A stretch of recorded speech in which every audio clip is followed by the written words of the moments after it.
friends, welcome back to my channel. Sass here. I'm here to do another review of 90 Day Fiance Happily Ever After. Nothing happened last night. Nothing happened. So I'm not going to keep y'all. This was a filler episode. I'm not going to be sitting up here for 50-40 minutes talking about this. Nothing happened. Okay? Alright? How y'all doing today? Y'all, it is storming outside. It is dark outside, child. Let's get into it. So, alright, let's talk about Paul. We know Paul, okay? Paul done got Karina and that baby in a storage unit, okay? Now, Karina seemed happy at first with the storage unit. I mean, anything beat, staying in a hotel, motel, budget-in, Motel 6, okay? Anything beat that, all right? But then, Paul had up in his mind the fire starter. Let's go to this good old trailer park and let me show her a dumpster fire. How did that first trailer was a dump. Then they went to a camper, and then he found a storage unit. And then this is my thing. He popped up with 2 dogs. So, him being someone who don't work, okay, Karina probably ain't ate in a couple of days, all right? The baby good, the baby eat, all right? So, he was like, well, I got these 2 dogs, a wife, and a child, I need to do something. Oh, that's right, let me call my mama to have her meet me down to a pet store so she can buy some dog food. Y'all see Mama Paul? Mama Paul said, why you ask me down here? I could have been home looking at Youngin Arrests. Why you bring me down here? She was like, oh, you brought me down here to pay for your dog food. And then here's Paul. Yeah. I may need a little bit of help with that. 5-star if you don't stop it. So she was like, you brought me down here to pay for the dog food? She said, usually if you can't pay for an animal, you don't get an animal. See, that's how it works.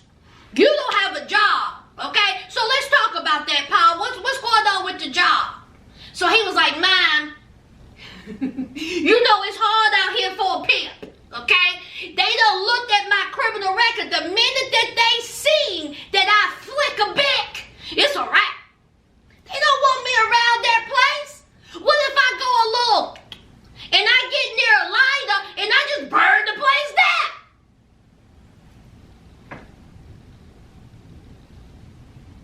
They gonna need extra fire insurance if they hire me, man.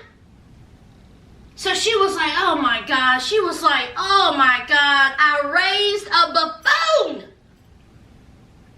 Yes, me and your dad spoiled him. Okay, Mama Paul said, look, me and his dad did a lot to Paul, okay?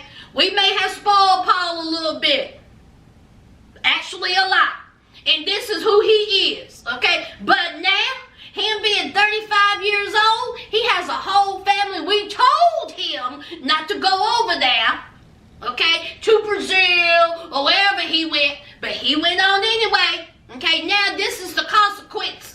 Here I am, paying for him still. I had to pay for his chicken on the stick. We went to the restaurant. And now I got to pay for his mangy dog food. Paul, you need to get a job. I am, Mom. Paul is a mess. She done called her son a bum. Ain't that what she called him, y'all? She said a deadbeat, low life, a bum. He was like, I can't argue with you, Mom. I'm going to have to put on my bootstraps and get a job. Now, until that happens, can you pay for this 40-pound dog food? Ooh, what a mess.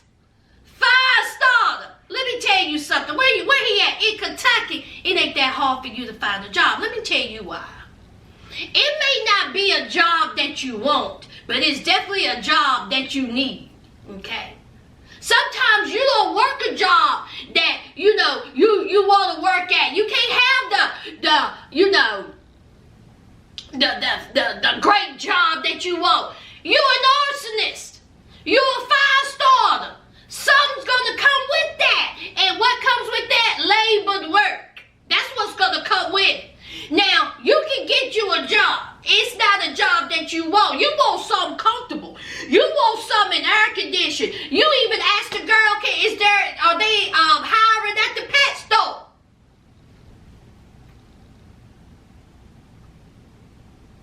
Now, I know somebody who was charged with accessory to commit. I ain't gonna say the end of it. Okay. Now, I don't know them, I just know of them. Not only does this person have a job, this person had 2 jobs. He worked in a factory during the day, and in the evenings, he worked on the phone. Paul, there ain't no factories in Kentucky. Is there any type of labored work that you have to break a sweat that you can find a job at? And then he could talk about a gym. He could talk about Karina said that he gets fat and need to lose weight. His mama said, boy, that's the least of your worries. Don't you worry. You ain't working. Y'all ain't gonna have no money for food. Y'all will be all right. You'll lose weight.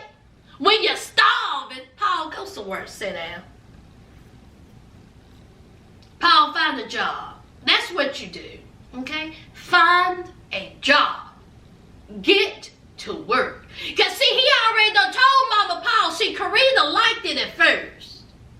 But, see, now she don't like it. She's really homesick.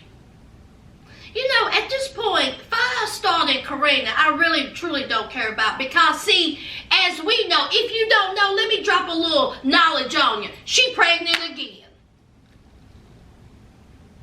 Karina is pregnant at this moment. She's pregnant again. You can't feed your dogs. You can't feed your wife. You can't feed yourself. But y'all up laying up with each other. Somebody eating.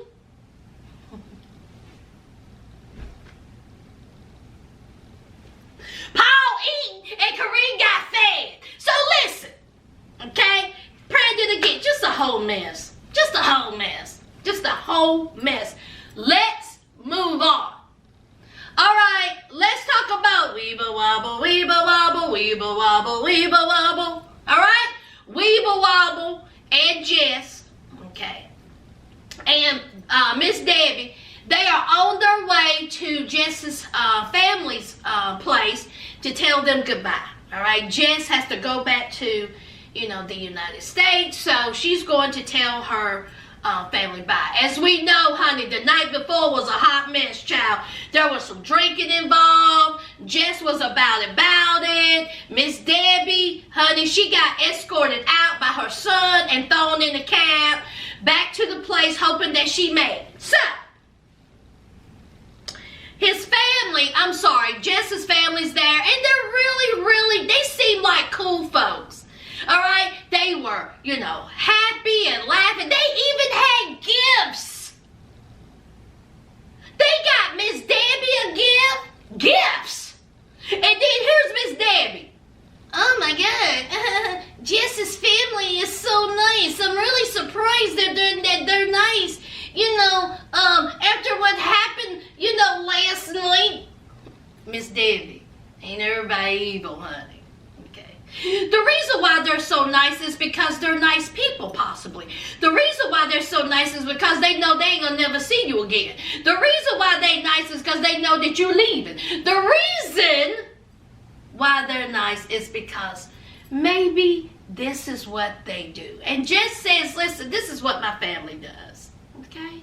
We give gifts, we're happy, we're nice, we're just all around good people. Miss Debbie is the one that bathes in acid. That's Miss Debbie, child. So anyway, so Colt, he pulls, Jess's dad aside, and basically Colt asks Jess's dad for Jess's hand in marriage. Is that what y'all got from that? Did Colt ask Jess's dad's hand for Jess's hand in marriage? Because Jess's dad said, I'm cool with it. Okay? He seems like a good dude. He was really nice. He seems like he treats my daughter fine. So Jess's dad gave the approval. Okay, so anyway, if it wasn't marriage, what else could it have been? That they could shack up together, child, I don't know. So they are, while Colt is talking to Jess's dad, who peeking around the corner like a stalker? Whose blood pressure getting up? Okay? Who is having an attack, child, inside? Honey, Miss Debbie. Miss Debbie was like this. Now, what the hell am I talking about? I know not. I know not. Now, I done told this boy this girl ain't right. And here he is talking to that daddy. So, they back into the cab. And so, they're talking about how, it may be up to a year before Jess sees, her family again. And then they start talking about the visa running out in 6 months. Y'all know how Miss Debbie is, child. Okay? So then Miss Debbie says, what was you talking to Jess's dad about?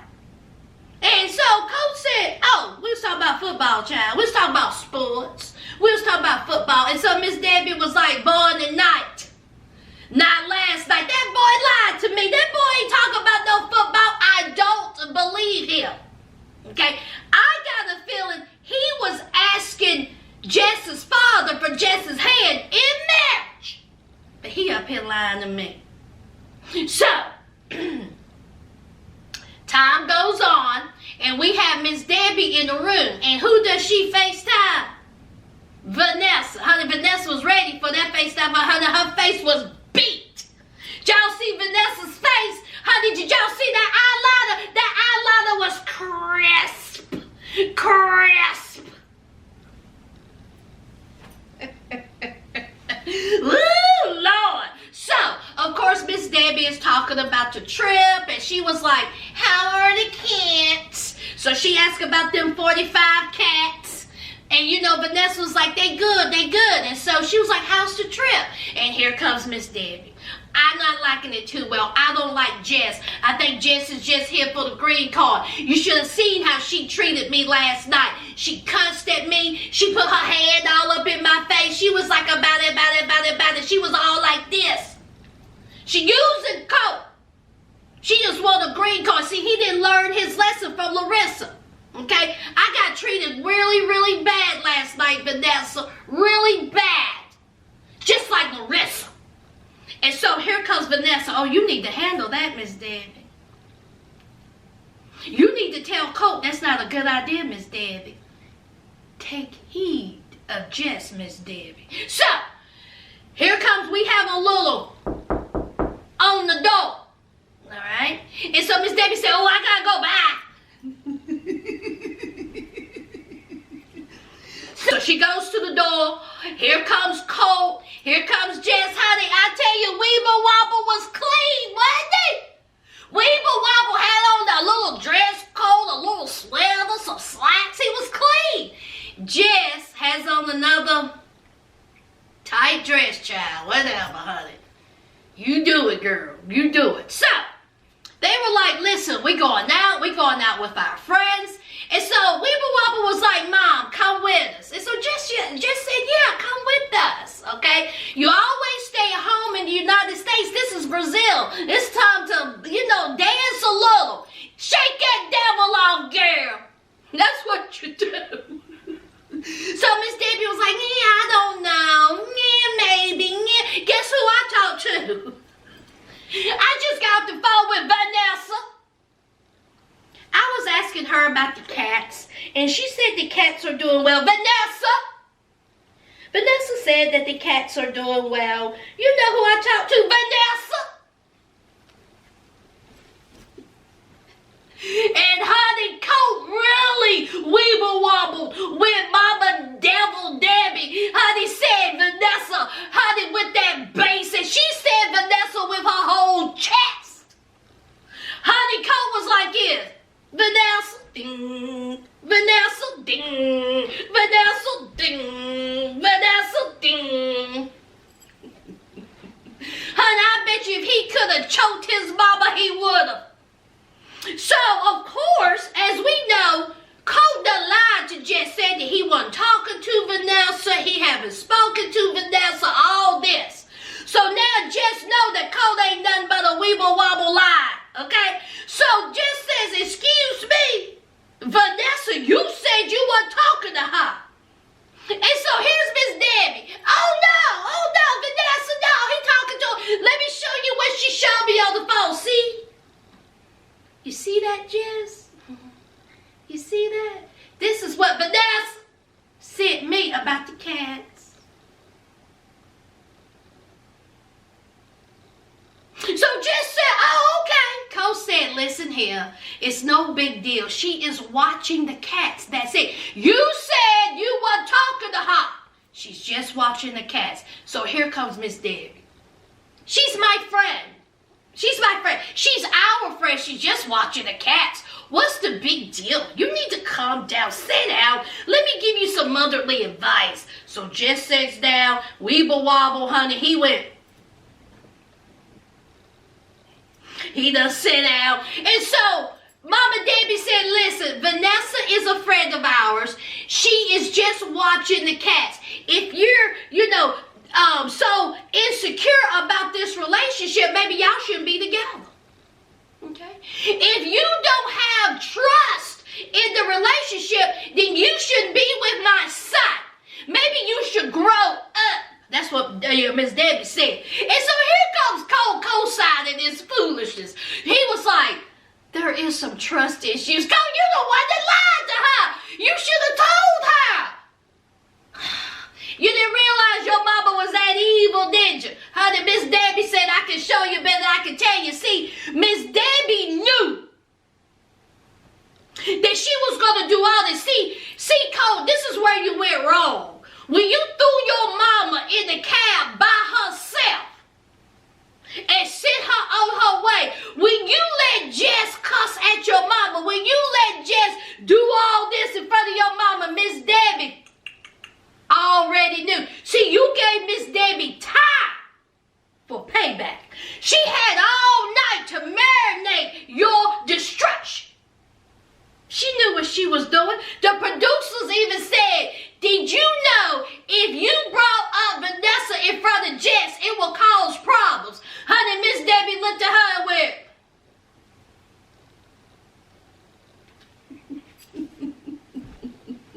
Miss Debbie said, treat me like that again. I'll burn down everything that you love. You will be stuck with me for the rest of your life, weeble wobble. See, Jess, you're just collateral damage, okay? All right? It's all about it's payback for you, but it's really payback for my son. How dare you let this chick get between me and you? How dare you let her talk to me like that? How dare you throw me in the cab by myself?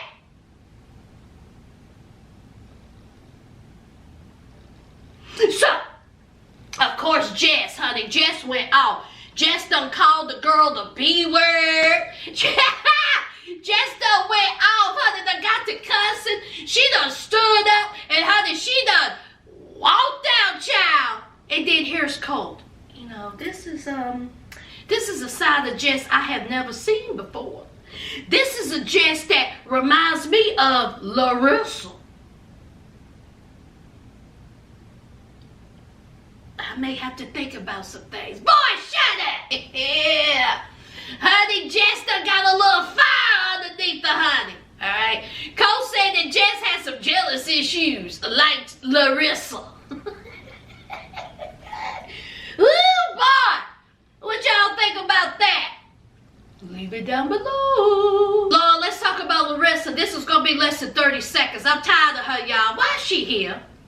Why is she here? Her and her fake tears and her fake storyline and Eric. So as we know, Eric said last week that she don't give good BJs, that she's not a good mother, and she smelled like souse meat and clams. That's what Eric said. Eric said she didn't shower. That's what he said. He said that she don't wash well. Hey, I didn't say it. That's what Eric said last week when he was talking to a complete stranger about Larissa. So Larissa's upset. Here comes Eric. All right. Now you can tell by Eric's demeanor, by the way Eric was talking, the way he was sitting. They already done rehearsed this. I don't believe any of this. I don't believe the fight. I don't believe nothing. So here comes the producer talking about, do you want to talk to him? I'll just follow you. I just follow your lead. So Larissa goes out there. And so she was like, I talked to Natalie. How could you talk about her? Well, intimate stuff. Blah, blah, blah. Here's Eric. We were broke up. Okay? He says they were broke up and, it happened, he met a girl and he talked about, Larissa. Okay? No big deal. All right? And so here is Larissa talking about that. Why you hate me? Why you talk about me to her? Why you say things like that? Why you so cruel? And so Eric was like, girl, again, we were broke up. Why you digging up the dead? Why you hunt down my ex? Not even girlfriends, just women that I dated. Why you doing that? Okay? Why? And she was like, oh, because you doing it on the phone that I let you borrow. Now let me talk about this phone. Stupid. Apparently, Eric, who's broke as a joke, okay, he couldn't afford a phone, okay? So Larissa took it upon herself to let him borrow a phone because he was too broke to buy one. Now he says, you didn't let me borrow that phone. You let me have that phone. She said, oh, no, I didn't. I let you borrow the phone. He said, you let me borrow a phone for 6 months? Excuse me, Eric. Hello? Why didn't you buy your own self a phone, you idiot? I said, this conversation is ridiculous. Grown man and a grown woman fussing about who bought what phone when. So then he goes up to her and she was like, are you going to call the cops? For what? And you can see he had a smirk, a little smile on his face. And then the editing department cut that out real quick. I seen it. How many times did they rehearse that 90 Day Fiance producers? This is all whack. So anyway, here comes Eric talking about, where you at right now, Gary? Where you at? You in my house? No, you have a roommate. Broke. You have a roommate. So anyway, so here comes Larissa in fear she may get arrested.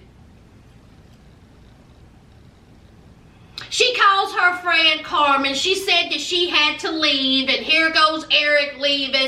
She ends up at her friend's Carmen's house, crying to her. Carmen the one that put her out, right? Carmen the one that told her to take her feet to the street. Larissa is a whole sad state. So she's whining and crying to Carmen, and then here comes Eric's roommate calling Larissa, talking about their fight, talking about that phone. And then he come telling Larissa that she could get arrested for defamation of character. Then we get a knock at the door, and Larissa was like, is that the cops? Is that the cops? Shut up. No, it's not the cops. I'm tired of Larissa, y'all, from here on out, okay? Unless they bring us something that we believe. I don't believe nothing about that. Again, Eric was there with her at the hospital when she get her boobs done or whatever she's doing. I don't want to talk about Larissa. Every time I talk to her, it's going to be under 30 seconds. Her stupid self. This is stupid. Let's move on. Now, let's talk about Moneybags, Asula, and Kalena Child. Asula got all kinds of money, honey. If you don't know it, he'll tell you. So, they're on their way to Washington to see his family. So, they are at this gift store that is, like Samoan stuff. And so, he wants to give some gifts to his family. He's looking at meat. He's looking at sarongs. He's looking at shirts. He's looking at towels. He's looking at cups. But honey, he's looking at everything to buy. And he wants to buy everything. Here is Kalena. $40. That's $20. That's $100. That's $15. That's $50. Listen, okay? We can't be buying a whole bunch of stuff. We don't have any money. Can you imagine following behind your husband, the father of your children, and telling him the price of stuff and saying we can't get that? It'll be a cold day in hell before that happened for me. Ever. Because see, when I get gifts, I give gifts. Price? No. But see, I have a job and I know what's in my bank account. I don't work 12 hours a week at a smoothie shop, making kibbles and bits. So, they're at the cash register. And so Kalena was like, okay, this is what we're giving your family. All right, we're going to give them gifts instead of money. And Asula said, I know you done failed. What's wrong with you? We're going to give them gifts and money. And so Kalina said, oh, no, we ain't. The gifts and some money. How about that? And so he was like, well, we need to give them both. See, that's how my family is. See, my family's all about the cash. Okay, that's how we show each other we love each other. We give money to each other. And so Kalena was like, what kind of effed up family are you? Okay? You cannot be doing that. You trying to buy your family's love? Is that what's up? He was like, we need to give him some money. So Kalena said, how much you talking? He said $1,000. Kalena said, that ain't happening. Okay? Not today, not tomorrow, not ever. We are not giving your family $1,000. In fact, we're not giving your family $500. And so he was like, well, how much you thinking? She said 50. He said 50. He said, that is a slap in the face. How dare you talk about giving my family $50? And so she was like, what's wrong with 50? I'd be happy if somebody give me $50. He was like, unacceptable. Okay, no, we will not be giving my family $50. Then he says, I got $50 in my wallet right now, in my pocket right now. Kalena said, pull it out.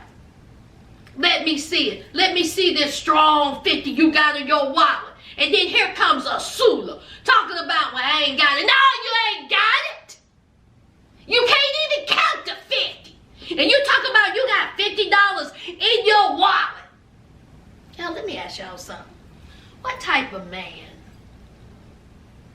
a father, okay, a husband, don't even have $50 to his name? You ain't even got no walk around money. Kalena, that's who you slept with twice.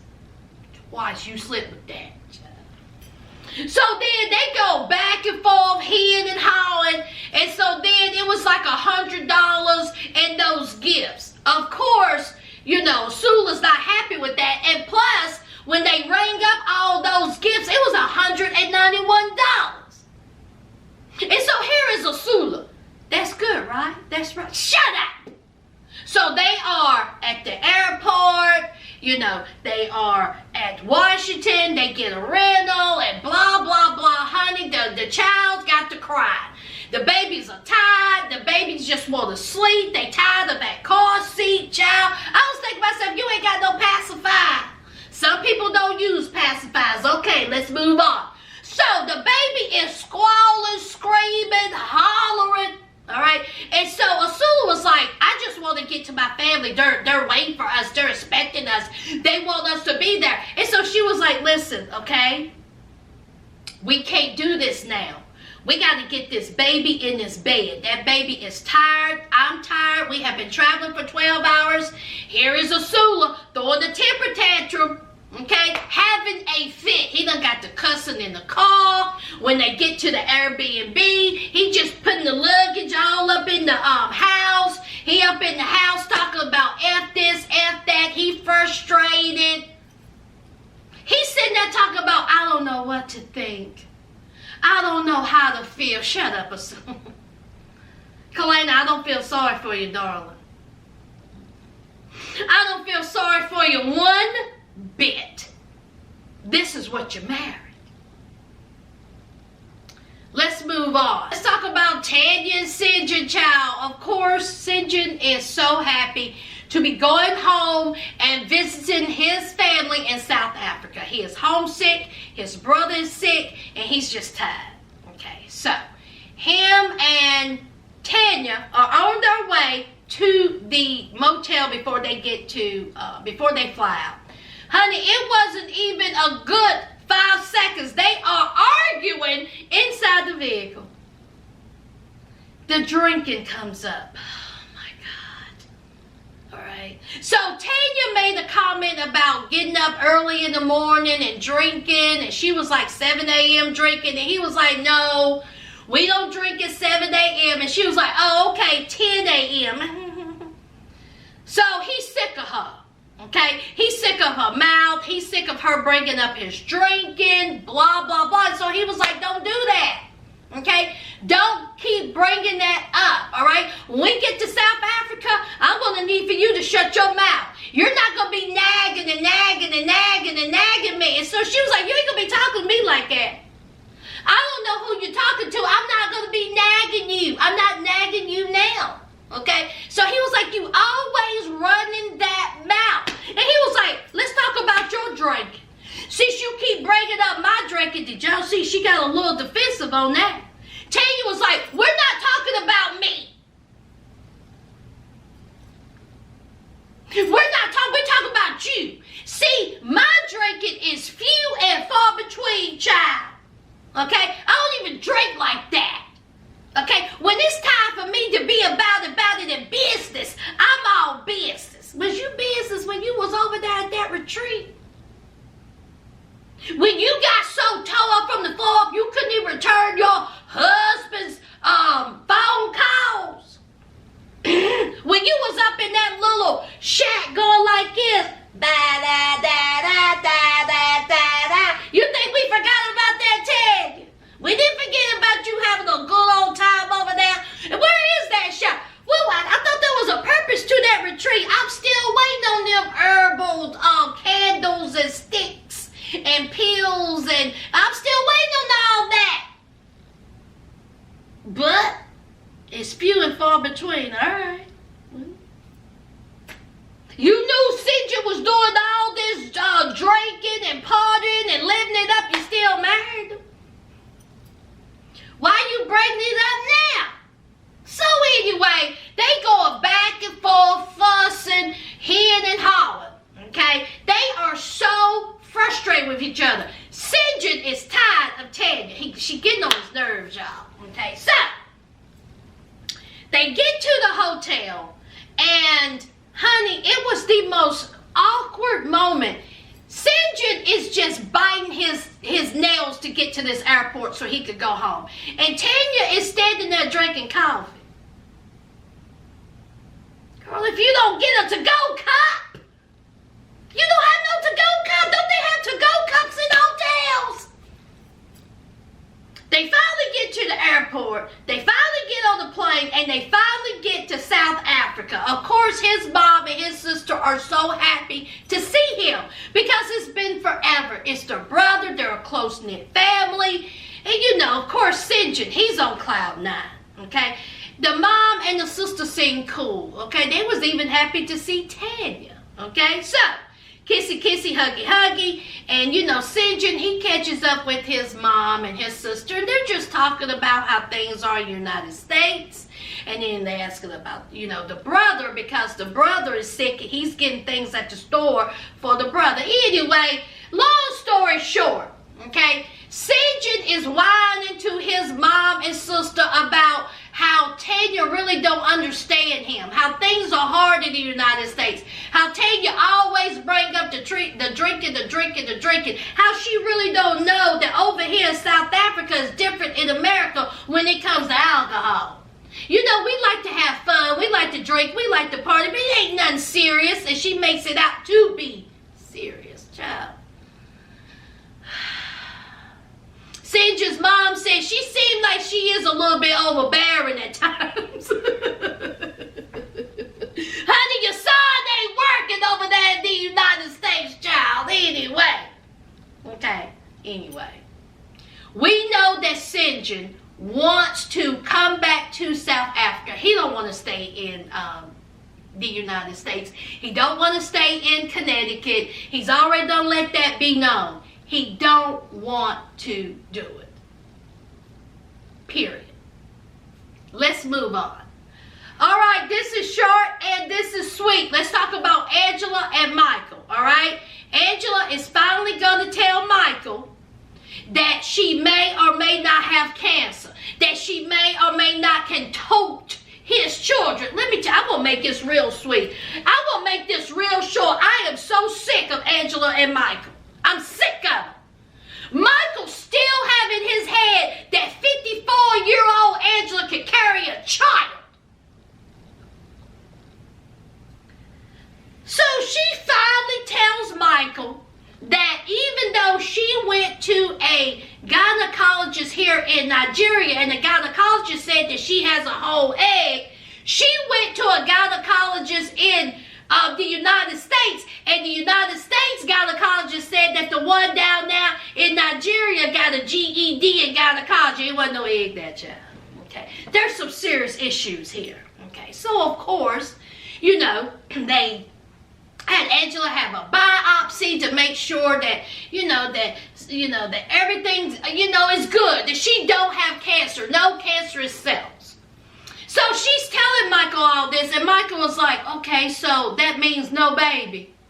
And so Angela was like, that means I may have cancer, I may be sick, Michael. And you talking about a baby? She was like, what's more important to you? And he was like, honey, broad back. Honey, she was like, broad back. If y'all don't stop it. So anyway, so they're carrying on a conversation. We all know that Michael wants a child. He has said if Broadback can't get pregnant, he will find somebody who will. She knows this. We know that this has been going on for 3 years. How many seasons have we heard this? Angela is not going to have a baby. 90 Day Fiance producers, go kick bricks with your bare feet. Quit doing this to us. Quit beating a dead horse. Okay?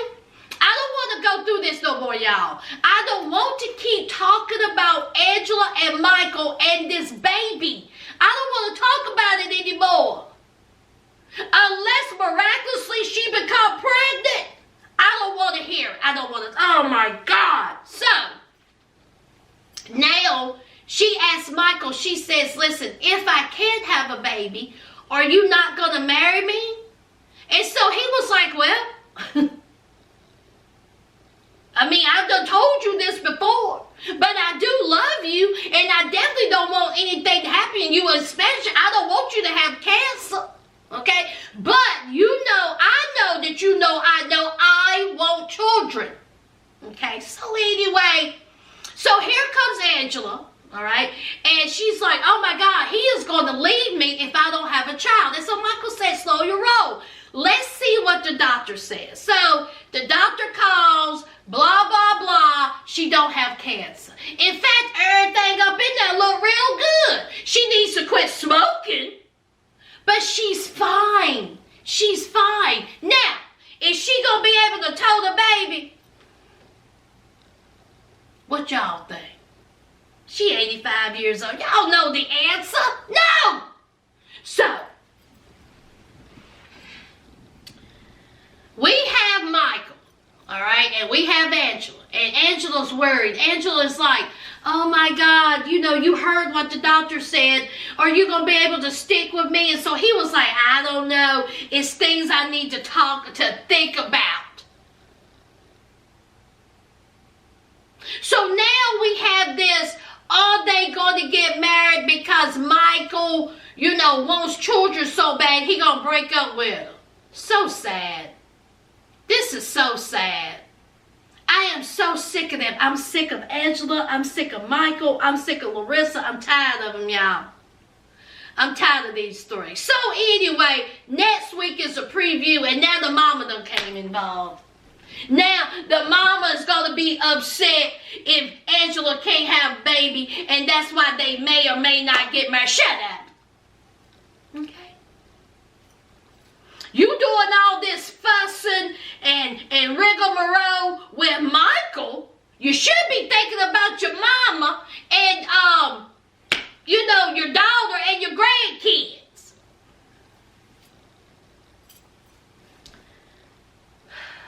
Let's move on. All right, last and least, let's talk about Andre and Elizabeth. Now, for weeks, they have built up this fight. And y'all know how I feel about it. I want hands thrown. Okay. Andre has been on just this. Oh, Andre's been something terrible, ain't he?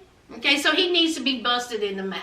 So, we have the next day, and there's Andre and Elizabeth. Bottom line is, Andre says that Elizabeth is not taking up for him when it comes to her father and brother. He feels like that Elizabeth and him had an agreement. Okay? She goes to work. He stays home and takes care of the kids.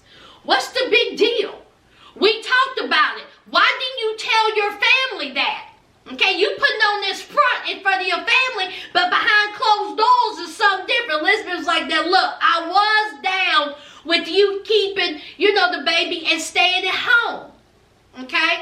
He was like, why didn't you tell them that? And she was like, but, all right, are you happy with yourself staying at home? Being a stay-at-home dad? Because that's not the man I met. That's not the man I married. Okay?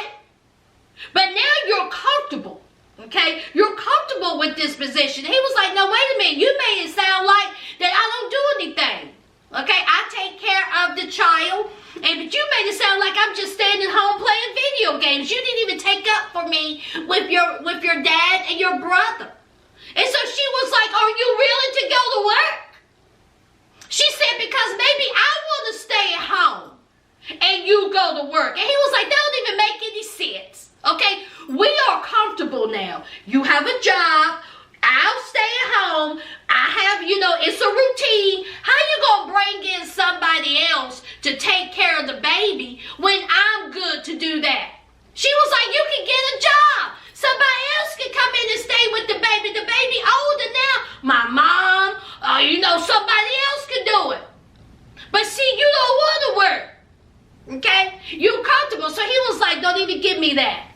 Okay, stop with the BS. You acting real funny. You acting real shady about right now. That's what you're doing.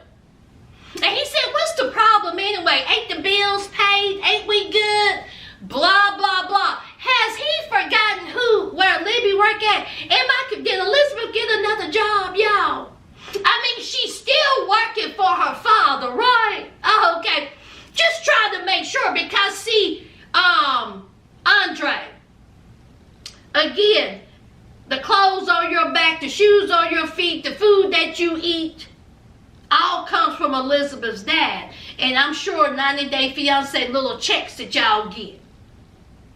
But see, Elizabeth works for your, father-in-law who's also paying for this wedding that you don't seem to, want to say thank you to. But anyway, let's move on. So they going back and forth. And so Elizabeth's like, I'm tired of talking to you. Let me go check on this youngin'. So, of course, here we go. It's the dinner. And his friends are there. His family's there. And here is Elizabeth and her brother and her father. Nice little restaurant. Big, huge table. It is food everywhere. So, of course, they start off with the pleasantries. They start off drinking. They start eating. Honey, Elizabeth's dad said, this food is not for me. Do y'all have a KFC? Honey, that's what Elizabeth's dad was thinking, child. The food is not it. So, long story short, his best friend is sitting there. And Elizabeth said this is his friend that was with him in Ireland. Uh-oh. Why you say that? So here comes Elizabeth's father. Ireland? Oh, okay, you're the one I need to talk to. Why is it that he left here to go to Ireland and he ain't work? Something happened? Tell us. Tell us the tea, honey. What happened? He has something. He won't tell us. And so here's the friend. I don't know. I really don't remember.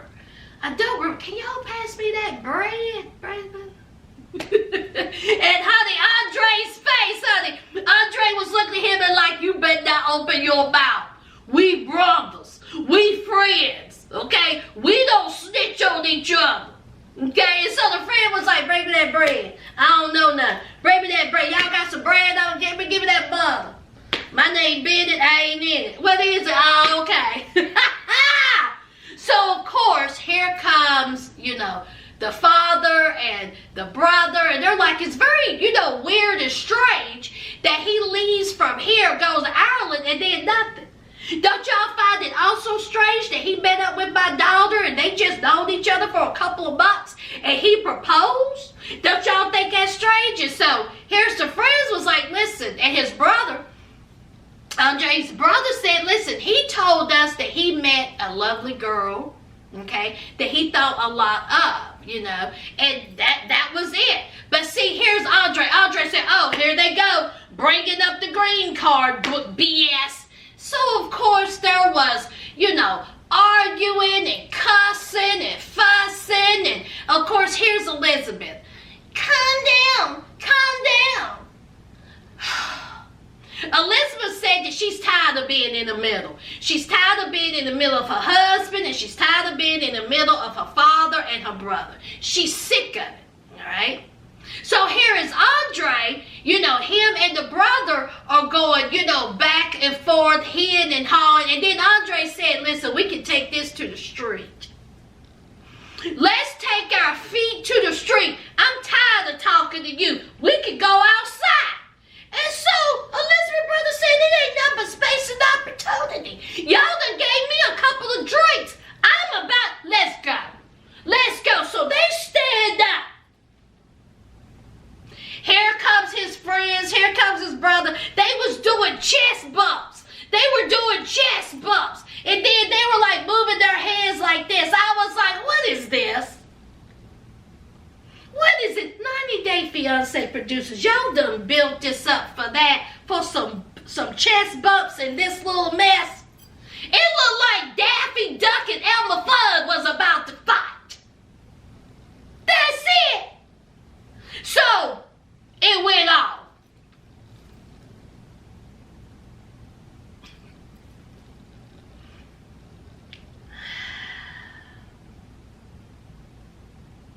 They just can't get it right, y'all. See, they just can't get it right. I want to see fist. Why I oughta. Yeah. That's how they was fighting. The hell?